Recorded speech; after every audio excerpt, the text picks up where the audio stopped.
In SME, you will be using the search windows all the time to look up records in every module. You need to know how to add and remove columns and set up new custom search views.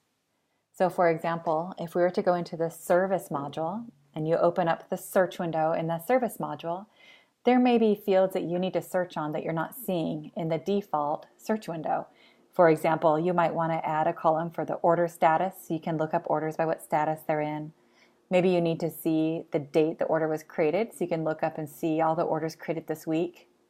So what you would do is go up to the View menu in the search window in the upper left corner, choose Add Remove Fields, and I'm going to choose From Service. And you can choose which columns you're viewing. So ones that are really common to have are assigned to order status. So let's scroll to the right and make sure order status is checked. Order number, that's usually a default, you would have that. Taken by would be the user that created the work order. Summary is that quick description of the work order, so that's sometimes a real helpful one to have in the search window. Date time in, that's when the order was created, so you might want to be able to look at your list of orders and see when they were created. Date time due, if you're putting in a due date, you can add that in. Now I'm going to click OK. Now I'm not going to arrange the column order or width quite yet. I want to save it and then I'll come back into the search window and arrange the order of the columns and the width. So I'm going to click View in the upper left corner and click Save View. And I'm going to give my search window a name.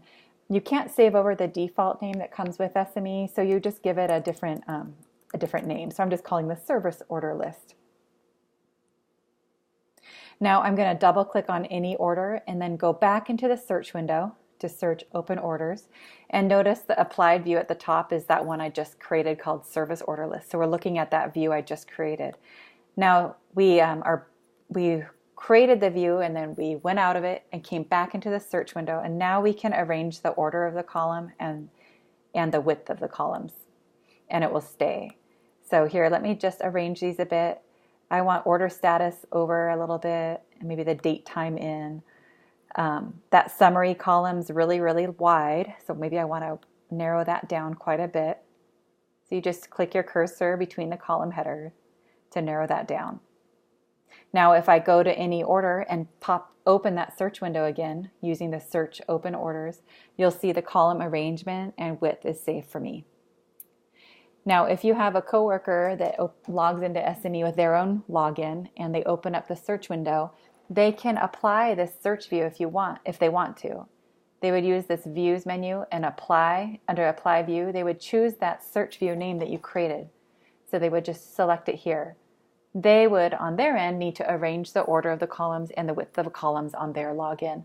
You arranging the order and the width only changes it on your login. You probably want to set up a couple search windows in the customer module as well. So for example, if we go up under customers, I'm going to open up the search window to look at customers. Now in this demo database, we already have a couple different views created. So I can go in and apply different views. We're looking at this one called customer view. I can use the view menu to apply this default view. Now, if you want to add to that list and create your own view, you would use the View, Add Remove Fields from Customer, and you would choose the ones that make sense for you. So I maybe don't really want to look them up by their address or anything or account number. I just need the customer bill name, and I want the name of the customer. I want to know if it's a billable one or a child customer, if you guys have that set up, or maybe I even want to see the full name of the customer. Maybe I want to see which customers are set to sync to QuickBooks. So you would just choose that QB export column. It is right here. So you can simplify it a bit and choose which fields you want. Again, I would save the search view. I'll click Views, Save View. I'll just call it Customer List and click OK. I'm going to click out of this. I'm going to double click on any customer to get out of the search window. And I'm going to go back into the search window. And again, on the second time, you're in the search window, that's when you can arrange the width and you can set the width and the arrangement of the columns and it will stick. So that full name column is always really, really wide. So we can narrow that down. Now, if you created a search view and you don't want it anymore, maybe you messed up, you just want to delete it, there is a way to delete them. If you go down under the Utilities module, under Utilities, there's a View Management section. So under here, we could find that customer list that we created and hit this Delete Record button in the lower right corner. So I'm just selecting that one, and I'm going to click Delete Record, and it gets rid of that custom view I just created. So if we were to go back up to the customer search window and try to apply the view, you no longer see a customer list here.